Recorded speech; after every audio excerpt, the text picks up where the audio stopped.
Gisuportahan ni Senate Pro Tempore Panfilo Lacson ang sugyot nga joint oil o gas exploration tali sa Pilipinas ug China, ilabi na sa West Philippine Sea, taliwala sa hulga sa global nga supply sa lana tungod sa tensyon sa Middle East. Sigon ni Lacson, kinahanglang tun-an sa administrasyon ni Pangulong Ferdinand Marcos Jr. ang nasangpit nga lakang tungod kay aduna kini potensyal nga makahatag og dakong kita ug makatabang sa energy security sa Pilipinas. Apan iyang giklaro nga ang bisan unsang kasabutan kinahanglan mosunod pag-ayo sa 60-40 foreign ownership rule nga gilatid sa 1987 Constitution.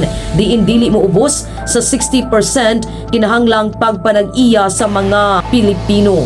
Dugang pa sa senador, bisan pa man og dato sa lana ug natural gas ang West Philippine Sea, kulang ang Pilipinas sa teknikal o pinansyal nga kapasidad aron mag-explore na mag-inusara.